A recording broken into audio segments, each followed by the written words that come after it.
nosotros hemos dado recomendaciones de adelantar el cierre del año escolar en estas instituciones.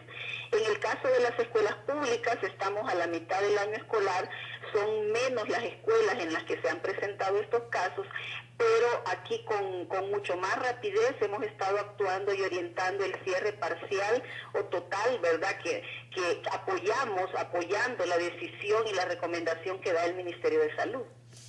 Lorena, la ley faculta al Ministerio de Educación para poder obligar a un cierre cuando sea necesario, porque también de repente se dijo, es que la ministra de Salud Pública y Asistencia Social no tiene las facultades, el Ministerio de Salud no tiene las facultades, la ley no le permite, no le da ese espacio, pero sí al Ministerio de Educación, o queda a discrecionalidad de los centros educativos si cierran o no cierran, o qué tipo de medidas toman.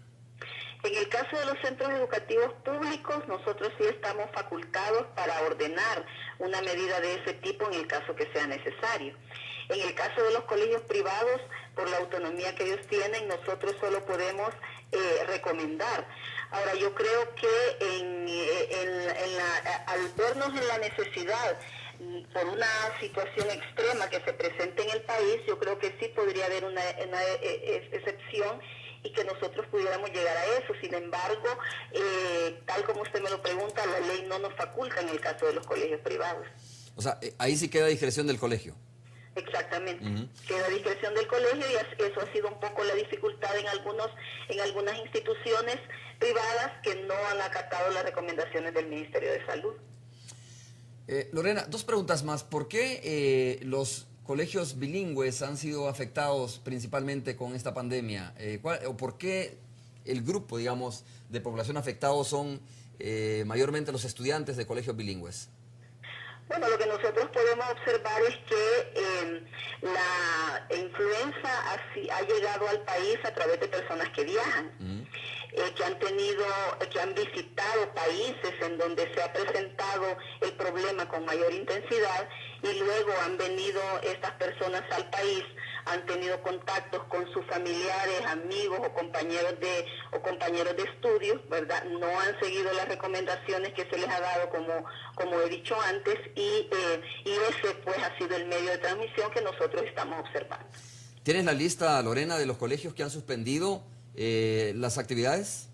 Sí, nosotros tenemos una lista. Diariamente estamos monitoreando con nuestras direcciones departamentales que nos informan cuáles son las instituciones cerradas, ¿verdad? Para el caso de San Salvador, tenemos 3 públicas, el complejo Tomás Cabrera, que cerró desde el 16 de junio hasta el 23 de junio, el Centro Escolar Juana López, que está cerrado parcialmente del 4 al 15 de junio, ya reanudaron las clases, el Instituto Nacional Jaime Francisco López, que cierra a partir de hoy hasta el 23 de junio, y luego tenemos la lista de las instituciones privadas, ¿verdad? Que de igual manera tenemos en cada una cuáles son los periodos en los que se va a suspender las clases.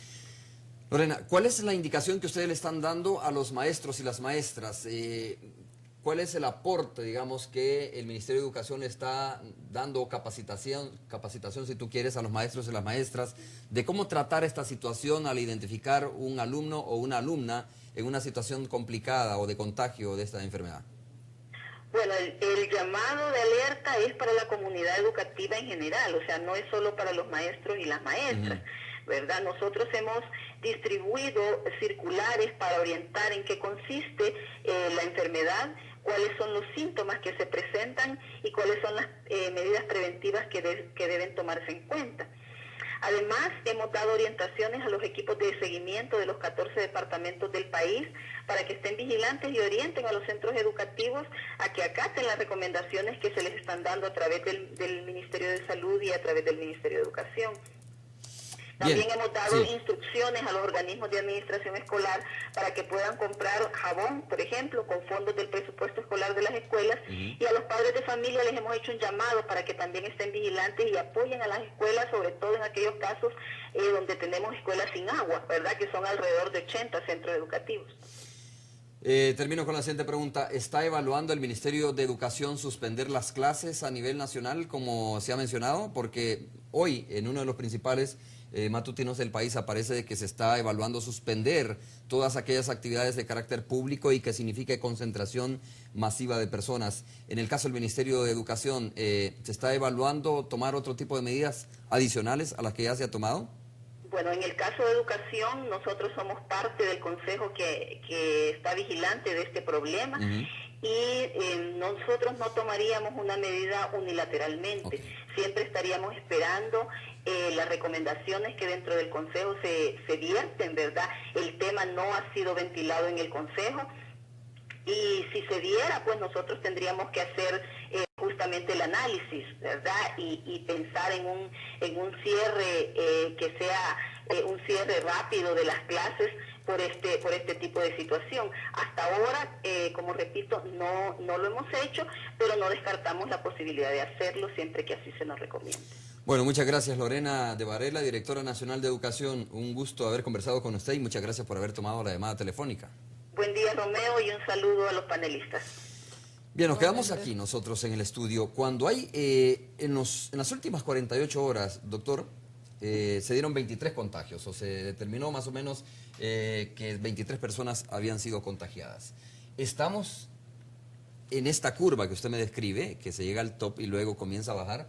¿En qué nivel de la curva estamos en este momento? Y si esto es lo más catastrófico que nos puede pasar, tomando por supuesto, tomando como parámetro lo que ha pasado en otros países.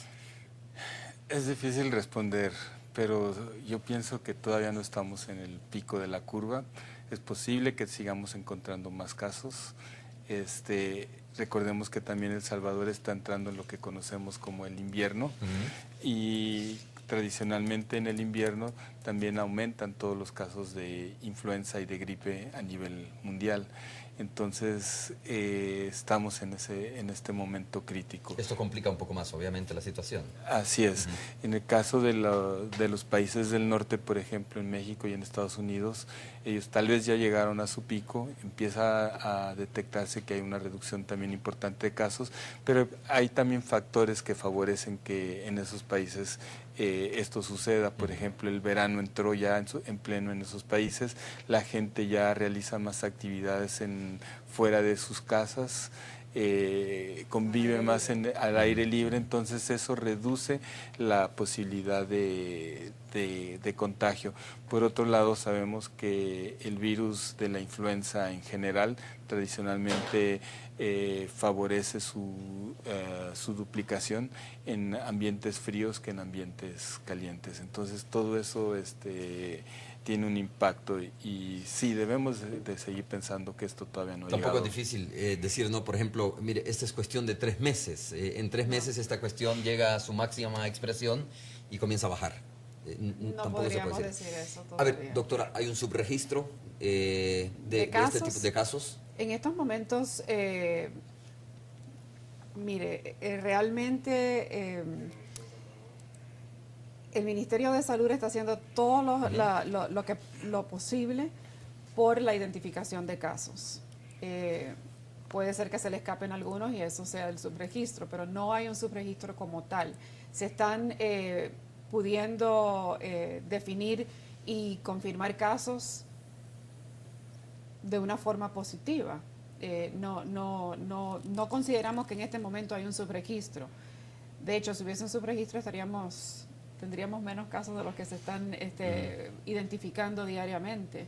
Probablemente preguntaba esto porque hay gente, a veces es el comportamiento, ¿no? De que se queda en su casa, sobre todo los que viven en aquellos lugares de poco acceso vehicular, en los caseríos, en los cantones, que una gripe, y con el poco conocimiento que muchas veces tenemos de eso, pues lo tratan en su casa, sin saber si se trata de una gripe común y corriente o una gripe de este tipo. Por eso probablemente, decía yo, haya un subregistro, que claro, parecería hasta normal. Pero el subregistro, visto desde ese punto de vista, es normal, y es normal desde el país más desarrollado del mundo hasta el país más subdesarrollado del mundo. Entonces, sí, se puede decir que si pensamos de esa forma, sí hay subregistro, pero no un subregistro que sea deliberado. Claro. Deliberado, simplemente porque las personas toman la decisión de no ir Sí, al claro. médico. No es que se esté escondiendo, obviamente, eso sí, no es que se esté escondiendo y sería perverso que se esté escondiendo Claro. las cifras sobre esto, Así es. sino más Exacto. bien porque la gente no le está tomando la importancia o que porque probablemente no tienen la información adecuada, ¿no? Y sabe dónde podría, es muy fácil detectar este tipo de subregistros si se quisiera esconder, porque en un momento dado cuando esto sucede, también podemos ver otras tendencias como son las tendencias de la mortalidad por influencias, etcétera, y si estas empiezan a aumentar, eso nos está indicando que hay algo que está pasando y que va más allá de lo que sabemos, ¿no? Y no es el caso precisamente ahorita en el país. Vamos a hacer nuestra última pausa, regresamos en breve para leer los correos, hay personas que están haciendo preguntas interesantes y vamos a ver si nuestros invitados responden a los mismos, ¿no? Regresamos en breve.